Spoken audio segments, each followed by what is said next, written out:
Hey everybody, it is I, Hope Giselle, and today we talking about trash TV. Okay, like I know that y'all don't come here for trash TV, and I know y'all don't want me to become one of those people that talks about the trash TV, but I'm gonna be one of the people that talks about trash TV sometimes because I like it, right? Every now and then, and we all. I don't hear it. But for those of y'all that know, MTV has recently, done a thing, right? One of the many things that they do with their new television show called Real Friends of WeHo. Now, essentially, this is just a knockoff of the Real Housewives franchise. And honestly, what I feel like it is it's the we want to dip our toes in the water, right, with the queer community and see how much of the gays the people really want. Now, there has been a lot of controversy around this show before the first episode even aired, which was what I believe Sunday night. And baby, let me tell y'all something. The kids the kids just don't like this show already. And quite frankly, to be perfectly honest, I understand why a plethora of people are already kind of like, fuck that show, boycott that show, we don't want that show. Who asked y'all to give us this show? Who asked for this? Who said yes? Who needs to be held responsible? Who do we need to line up in the backyard? Right, like I get it. I completely 110% get it. But I also want to make a case for this. Let's watch the first episode first. How about no? The kids was tearing it up before we even got to the first episode. So that made me like a little jumpy and skeptical about anything else that we had going on because the kids just was like, we don't want it. Stop it. Who asked for it? Okay. So with that being said, here's a lot of the reasons why kids did not like it. First and foremost, the cast.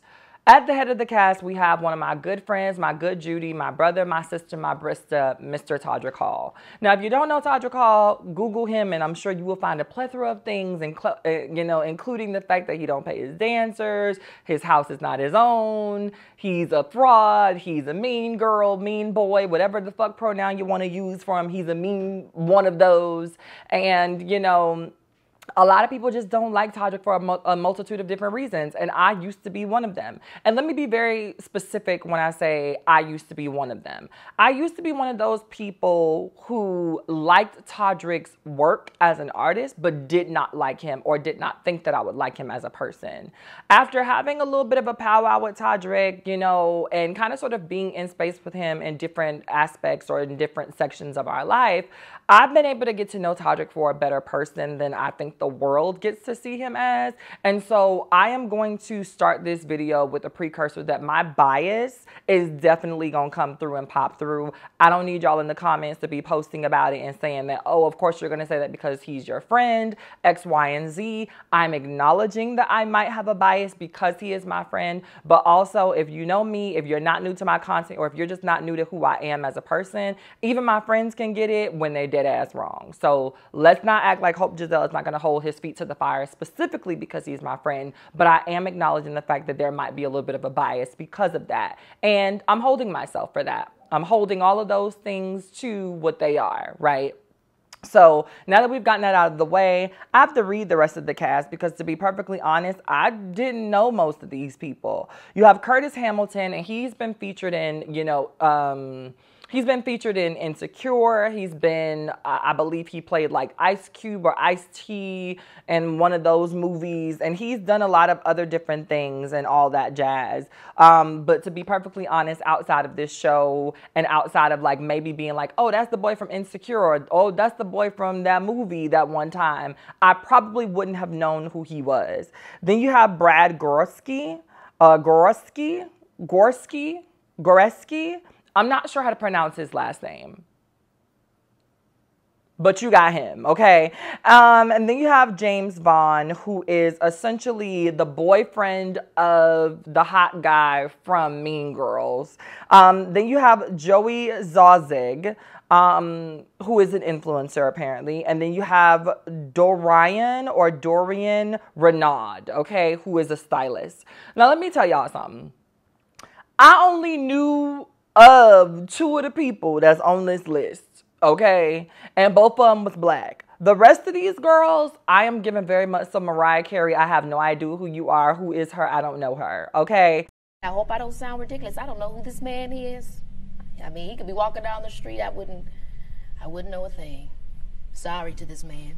And I say that because oftentimes when they do shows like this, they're giving a chance to people who are unknown by inviting people who kind of sort of are known into the mix. Now, let me be very clear before the white girls start to eat me up and be like, bitch, you just don't know who the fuck people is because blah, blah, blah, blah, blah, blah, blah, blah, blah.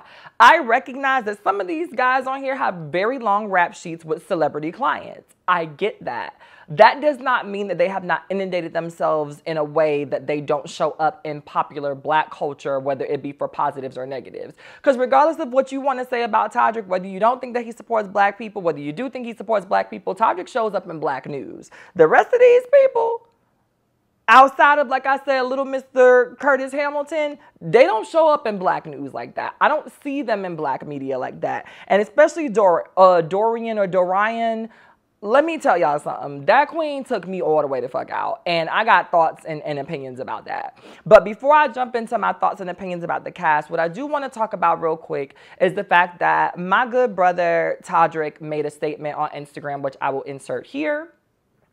It is a fairly long statement. It was like a little swipeable moment. So if you have time, if he doesn't delete it or whatever the case may be, either pause this video or, you know, just go to his page and read the full statement. But to synopsis or to, you know, to give it a little bit of a synopsis, what I will say is that Todrick basically said that there are so many people that have issues with this show because it promotes the idea of wealthy gay men in Hollywood who are living these lavish lives and doing all of the things. And Todrick pushes back by simply asking, how come every time there's a show about queer people or gay men, it's always this idea that we have to be struggling, they want our trauma porn, they want this, that, and the third.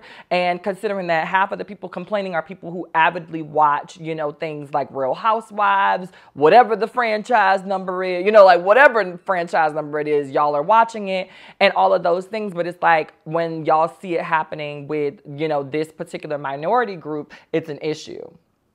And to be perfectly honest, I agree with him. I think that there's something to be said about the idea of how we showcase, you know, one group or one demographic of people over the other, and us always having an issue with, you know, not being in spaces of disparity. But what I will say is that to the community who is, you know, ravaging Todrick in the comments about this, y'all are windmilling real hard for some people who don't understand, or for the same people who are always talking about trauma porn isn't the only thing that we're good for. A lot of the people that are in Todrick's comments right now windmilling for their life, talking about how they don't want to see a group of white privileged or just privileged overall gay people flaunting their shit, are the same people who have been with me at rallies, are the same people who have been with me in the comments of other major networks talking about how they only use us for trauma porn. And now y'all actually get a show where the girls are living and thriving and being rich, and y'all got a problem with them being rich because you're not rich.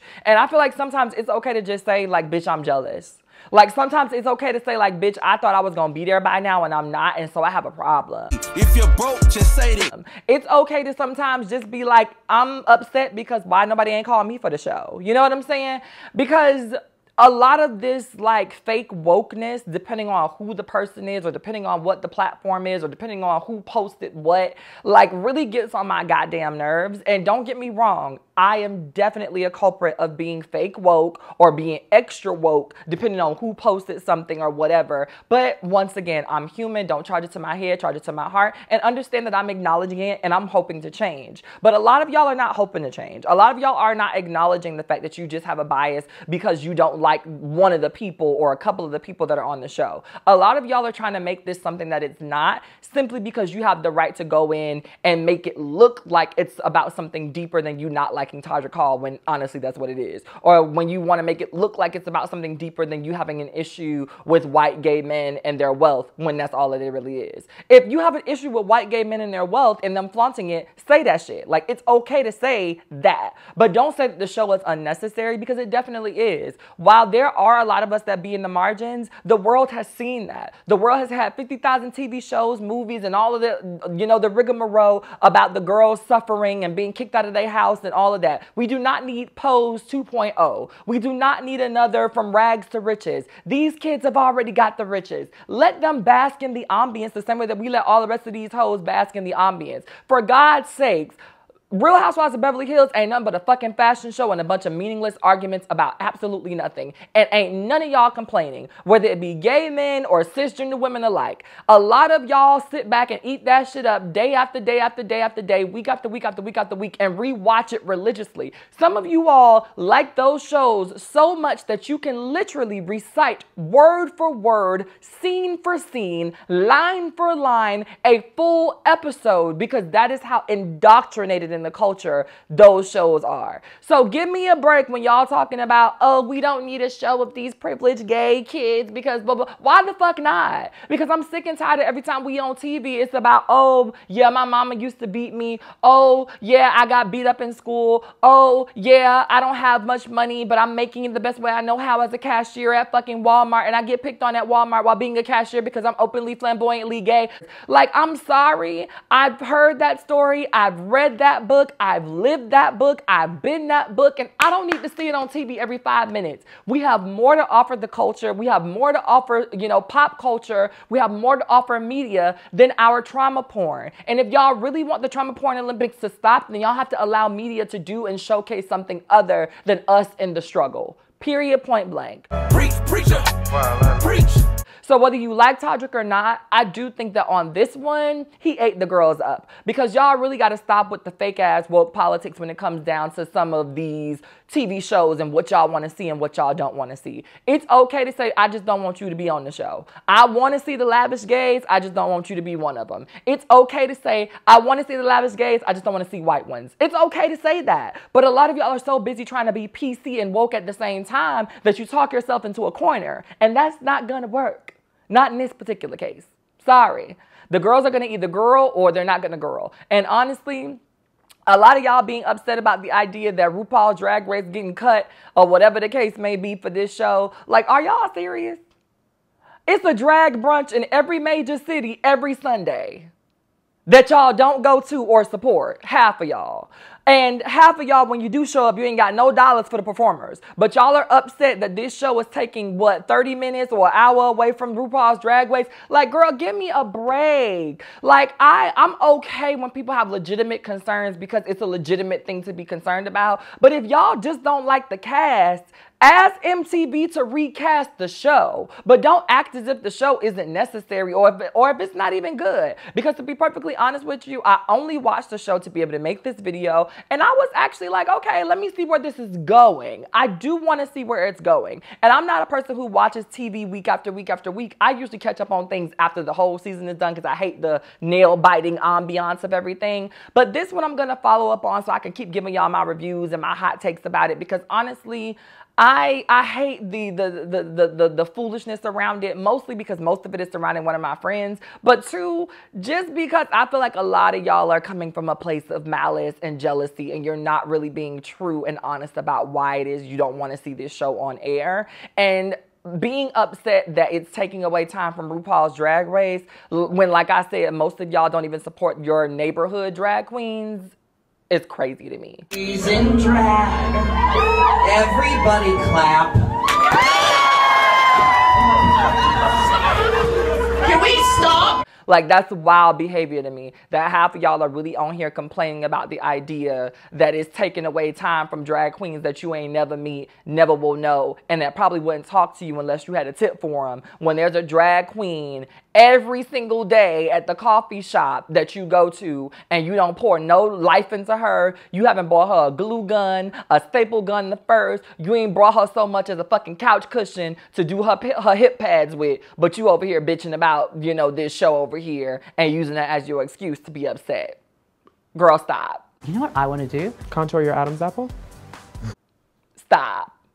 Now, I do understand that when we talk about the idea of wealth, and this is as much as I'm going to give this before I actually get into the show, When we talk about the idea of wealth and what that looks like and how we feel about seeing wealth as it pertains to white gay men, I do understand how a lot of folks can be triggered and how it can be seen as a little bit of like a what the fuck moment. Like, do we really need this? Because we know that a lot of the white gays are living their best life. We know that a lot of the white gays are getting to maneuver and kind of sort of like skate through life in this particular way because even though they're gay, they're still white. And even though they're gay, they're still a white man, right? So we understand how that can kind of sort of be triggering and how people can, you know, feel like they don't want to see that stuff. And I get that. But also, once again, instead of talking about how the show is unnecessary, can we just ask for more diversity? Can we just ask for more diversity? Just a little bit of it?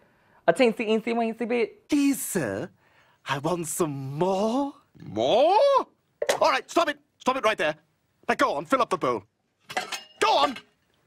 That's it. Now, put on this dress. Put it on! Now dance. Okay, maybe it's just me. Cool. With all of that being said, let me hop into this show. And I want to say, first and foremost, like, I think that MTV did a good job with the first episode and kind of sort of like defining everybody for people who don't know who certain characters are. Because like I said, I only knew one of them for real. The other one, I might have been like, oh, he's that guy. But the rest of these kids, I had no idea who the fuck they was, child, at all. Even with all of their millions of followers and all of the things and all of their celebrity clientele, I had no idea who most of those other girls were. It was once again giving, I don't know her, okay? So the fact that MTV took the time to give us the first episode where they really like dug into the boys and they gave us a chance to see who people were, what the scandals were, what the scandals weren't, what the attitude was giving, what the mood was giving. I really enjoyed that as a first episode because oftentimes when you get thrust into these reality show worlds where they follow a group of friends or whatever the case may be, you are thrust into like their life, right? Like it's just like, oh, here's Nene Lanithia Leaks, and you know she's about to do a event, a gala, and we be like, wait, she doing a gala for what? What does she do? How? Where? Like why? You know what I'm saying? So I was really happy that when MTV decided to do this, that they didn't just do like that throw you into their life sort of deal, that they actually kind of gave us a little bit of something to work with as it pertains to how these people were before we came to know them on this television show. And that was a huge nod. I love the fact that in the first episode, Todrick got the rumors up out of the way because, baby girl, we've all wanted to know, including me. And I've slept at that house several nights, okay? I've slept at that house several nights, and I've had the same questions, like, Todrick, is it yours or is it not? Like, is it your house? Are you renting? Are you buying? Is it that? You know, like, what's going on? You know, and so I was very happy that first episode, Todrick was like, no, let me... You know, because I had already had the conversation with Todrick about the dancers. I had already had those conversations on my podcast and all of that stuff. And so there's a special episode with me and Todrick that I will release later on this week that will talk a little bit about, you know, the dancers and all that stuff more in depth. But when I'm talking about like he went for the gusto and went there quick, I was very happy with it. I was also very happy with the idea that Todrick came into this sort of series in what I think is like this jovial way. I think that Todrick is trying to not be so serious. He doesn't want to be taken seriously. I think that he honestly wants to go down in this series as the class clown. And I'm loving that for him. Stay away from the drama. Stay away from anything that puts you in the mix of the drama. You know, draw your little figurines. Come to the gym session with pizza. Do all of the things that you need to do to not be painted as the villain. Because now if they paint you as the villain, it's just because they don't like you, right? And I haven't spoken with Todrick about this particular issue, but I do know that like Todrick loves people, right? And so the idea that people don't like him for no reason can be bothersome sometimes. And I think that he's coming into this particular franchise a lot better than he has in other, you know, specific franchises. Now that we've gotten Hot Toddy out of the way, let's talk about Curtis Hamilton. So he has been featured in Insecure. He was also featured in Surviving Compton, Charming the Hearts of Men, and Kings of Napa. Okay, those are the credits that I'm pulling up here. What I will say about this is that I'm a little, I ride the fence on whether I give a fuck about the cute, acceptable, masculine looking, affirming gay men coming out and telling us how hard it is for them, considering that there are effeminate gay men that are out here getting their asses beat every single day and don't nobody seem to give a fuck. I have a hard time being like, I'm a gay man. You're not the only black man who has family, who believes in God. We've all gone through that. And it bothers me the same way that people are always like, oh, why do we always have to see the femme kids on TV and all of this other stuff? I feel like personally for me, I don't like the idea of seeing these cookie cutter ways of expressing your queerness and having people be the token gay that everybody is going to be able to relate to because they came out later in life after they kind of sort of like felt the scene out for a second. And so I'm really going to sit back and watch Curtis and kind of see how sincere this whole thing is, because while I understand that coming out should happen at everybody's own leisure, I'm also kind of over this, like, me coming out is my storyline, because get over it. People come out every single day. There are kids who have had more gumption to come out at 10 living in an abusive household than you had at 35 when you were paying your own bills. And I understand that to some of y'all that might be a harsh critique, because some of y'all are probably that 35-year-old paying your own bills and still afraid to say that you're queer. But I mean, that's as somebody who has been queer my entire life and open about being queer my entire life, I have very little empathy and sympathy for people who it took a while for. And I recognize that that's something that I'm going to have to reconcile with. And I recognize that that's something that I'm going to have to like really go to therapy about why that's a huge issue for me. Get over it. Thank you! Because I recognize that not everybody is me, and not everybody, you know, has my DNA, and not everybody has the fight and the tenacity and all that other stuff that my parents, you know, instilled in me through gene pools. But I just feel like be myself or let you tell me who I'm gonna be. Be myself or let you tell me who I'm gonna be. And when I weighed the options, there was never an option. I was gonna always do me. Like, I was gonna always be myself. And I hear the stories. I hear the, oh, but my mama, but my grandma, but my daddy, but my family and them. And it's just like, yeah, and that's okay. But I'm the prize, right? And if you want to be a part of my life, and if you want to be a part of all this greatness and this goodness and this gushiness that I got going on over here, then you have to get over the fact that you don't like the fact that I like the same sex, or that I'm trans, or that I'm doing something over here that you may not understand, or whatever the case may be, because none of those things change the fact that I'm still your cousin, your son, your daughter, your whatever. And the idea of this stereotypical come out situation being his only storyline, because otherwise it's kind of like, why is he here? It's kind of like, I don't know. Like, I'm kind of snoozing on it just a little bit. Like, outside of him being, you know, stereotypically attractive and coming out, I want to know what his storyline is going to give to us beyond that. Because even in the clips that they're showing, like as previews, everything is a conversation about how he's navigating coming out. And I would have liked more so to focus on like what he's doing with his skincare line, what he's doing with his acting, like what's his next gig. And I also would have liked maybe to talk about how he might be going through or facing things because of being open, but that can't happen because he kind of sort of came out with the show. And that also to me too screams like PR publicity, because who comes out on a show? Are you actively telling people before this comes out? About my sexuality? Not really. Damn, so this is about to be your debut? I was like, I don't want Issa to see this because I just saw her. She's gonna be like, why you ain't tell me? I know. Like, there's a lot of holes in this story that are just putting me in a space where I'm kind of like, I don't know if I like you just yet, Mr. Used to be straight man 2 days ago. I don't know. Well, presumably straight man 2 days ago. I don't know if I like you just yet. You know, I think that he presents himself as a sweet guy, but oftentimes those are the ones that you got to watch the most.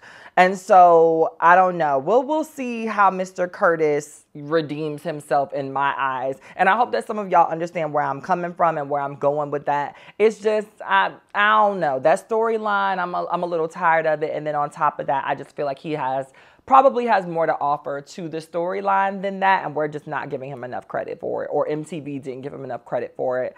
And I don't know, I got my thoughts and my feelings. Don't hold it to my head, you know, hold it to my heart and all that good jazz.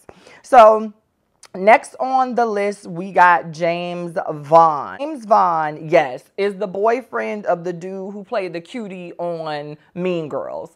And literally, that's the only reason that he's on the show. And he says it. I'm going to try to insert the clip here. Way in the world y'all would have had me on this show if I wasn't married to Jonathan Bennett. Y'all asked him first and he said no. And the funny thing about it is that the MTV person who was doing the interview just kind of chuckled. And I'm like, okay, so why did we get this, like, why did we get this settle, you know, like, why did we get a settle bet when we could have got Aaron from Mean Girls? Like, I'm just a little confused and perplexed and perturbed by the entire thing. But I don't know. So far, I feel like their storyline is the most snooziest of them all, because I feel like they're trying to create this narrative around him and for him, and they're trying to give him this entire storyline, and it's not really picking up how they thought that it would pick up. And so I don't know, but I will say, let me tell you something. I like James by himself.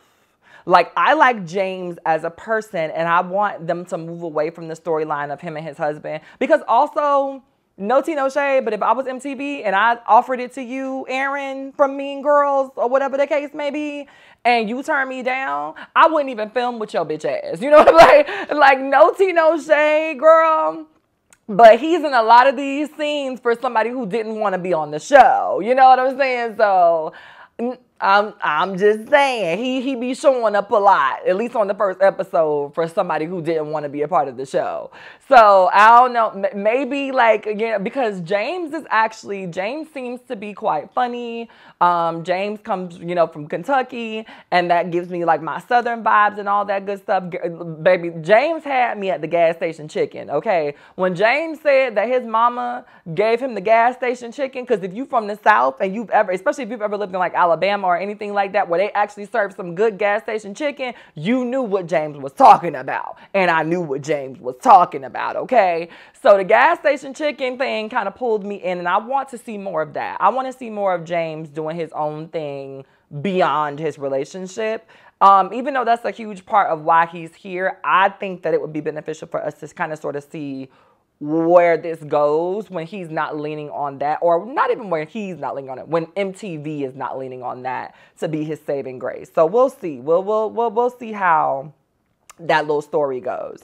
Outside of James Vaughn, let's see who's next on my list, because I'm saving somebody for last, child. I'm saving somebody for last. That's what I'm doing, because that little queen got on all of my last nerves. So let's talk about Brad Goreski, or Goreski. Brad is a cute little twink, okay?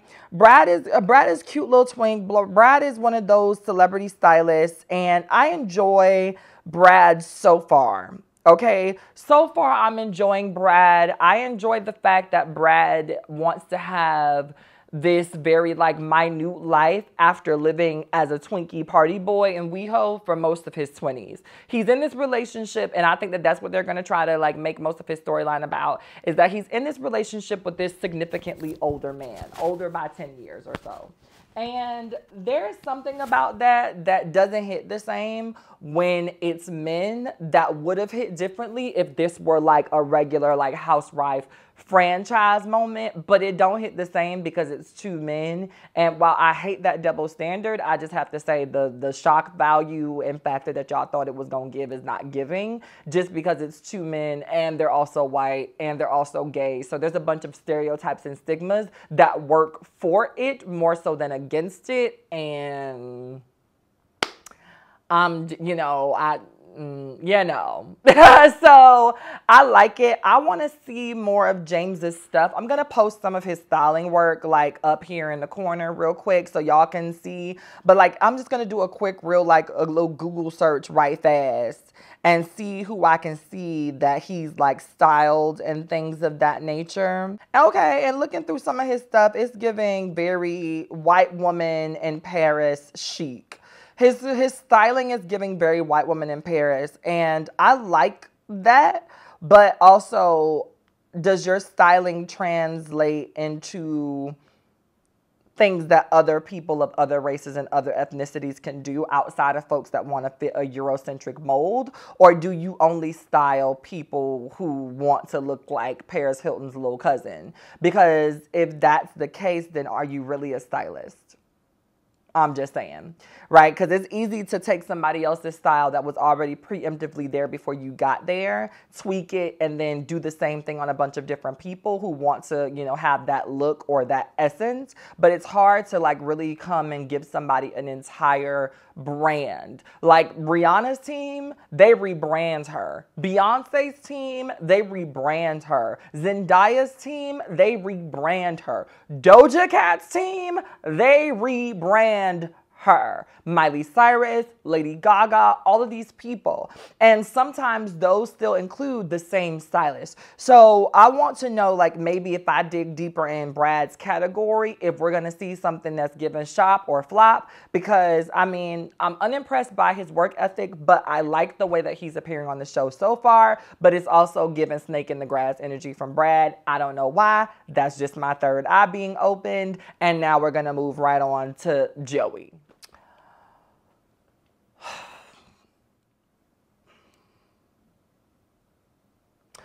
Joey's an influencer.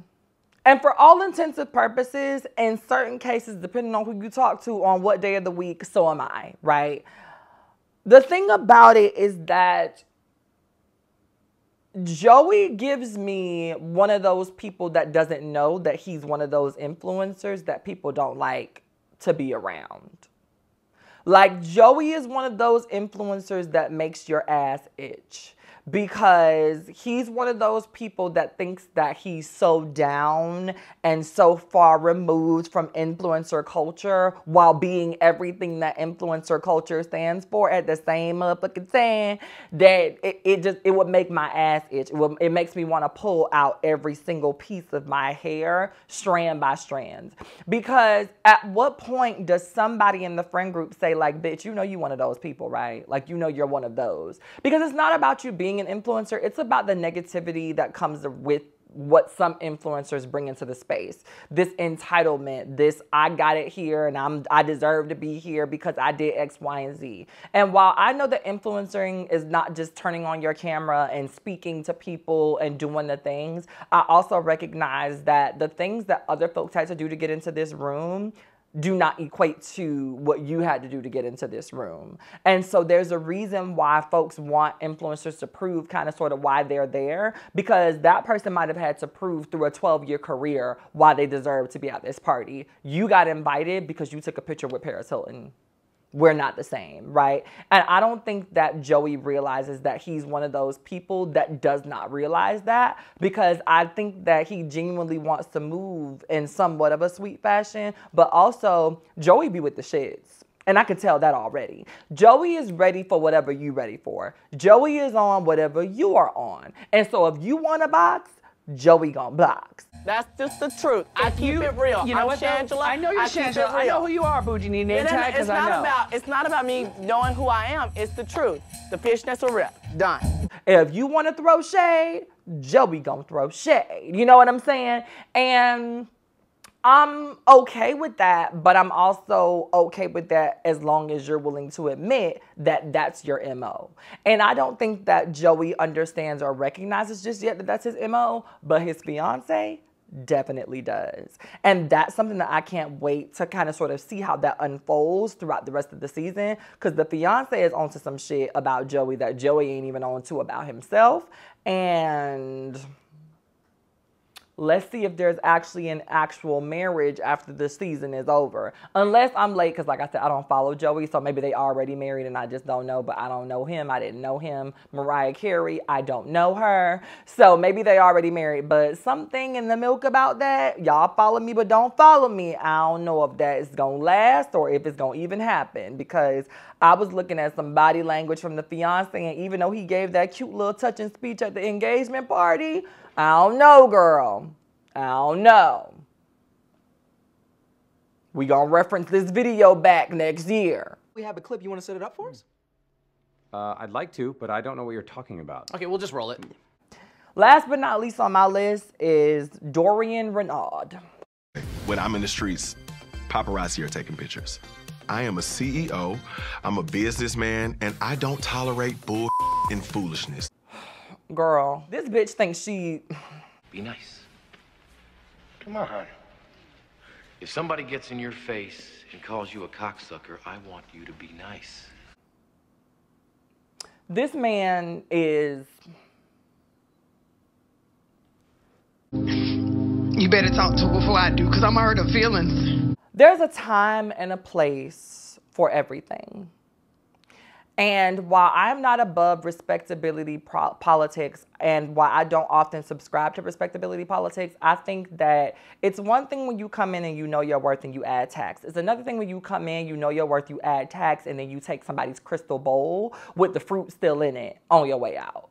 And Dorian is one of those people that believe that just because he's worked hard, that he gets to talk to and say and do whatever the fuck he wants to people just because they should be honored by his presence. Motherfucker, you ain't Kanye West. You ain't even a D-list celebrity on one of these random ass shows. You're somebody who has worked hard for the things that you have, and that's it, that's all. But even the most major player on this show, who is Todrick Hall, does not have a raggedy ass security detail to follow them to a random party at a white person's house where most of these people are too stuck up and too wrapped in their own Botox to want to fight you, let alone give a reason for you to need security. Okay, big bow tie. Thank you, man. Nice little touch, right?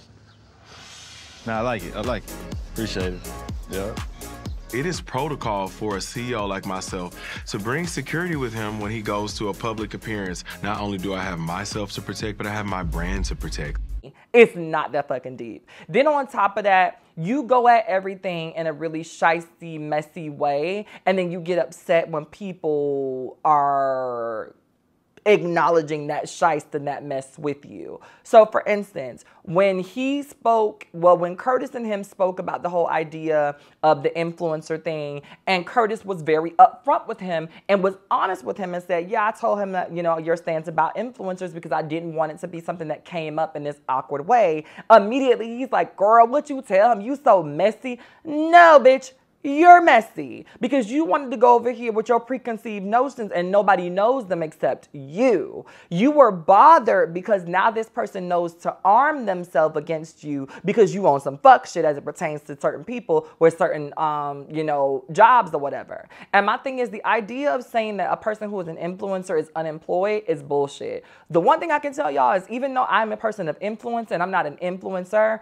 when I've had to do things that influencers do, I don't want no parts. That's a full-time motherfucking job, 80 hours a week if you do it right. And I am not here for it. The couple of times that I've had to do brand deals and all of this other stuff, the things that these brands ask for, the things that these people want you to do and bend over backwards for these chips and pennies, like I'm not here for it. I'm not that girl. I'm never going to be that girl, and I'm never going to pretend like I'm her. Because when it comes down to the get down, I have a newfound respect for influencers after being in those situations. And I honestly think that anybody who believes that influencers are just motherfuckers that turn on their camera and don't have no job and eat pizza all day, like, please, you're sadly mistaken. While I'm not going to act like there are not some people who do benefit from that style and that kind of sort of way that they do their life or whatever the case may be, for a vast majority of the influencers that have millions of followers, that is not their truth. And so while I'm not here to stick up for Joey, I also feel like your attitude towards influencers is fucked up. Your attitude in general is fucked up. And I don't like you as a character on the show already, Dorian. And you might be a very nice person, but you're painting yourself out to be the mean girl. And in all the forwarding clips, it doesn't seem like that changes past episode 1. And so I'm just going to say, thank God it ain't Todrick this time, because it's one of those things where I can look at you and recognize that if I walked into a room, even without this show as a pretext, you are one of those folks that judges people by how much money you think that they have to offer. But what's also very funny is that everybody else, when they did a house shot, they were able to show the front yard, the backyard, the house from a certain angle. We just saw you getting picked up by this fake security that you always have whenever you go to an event. This was a house party.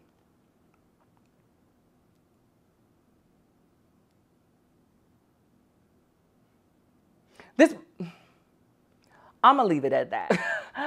My rating of this show so far right now, I'm going to give it a 7.5 out of 10 just because I do enjoy the character story and I want to see where everything goes beyond this point. But to be perfectly honest with y'all, I don't know if this season is going to get a season 2 unless these episodes start to get a little bit hotter and the meaning of the show is a lot deeper than just a bunch of gay men being upset with each other and cussing each other out and kind of sort of being fashionable while doing it. Like, I see a lot of try-harding happening on this show. I see a lot of let me remix myself happening on this show silently. I see a lot of, I know that y'all thought I was this person, but let me pretend to be this person now on this show.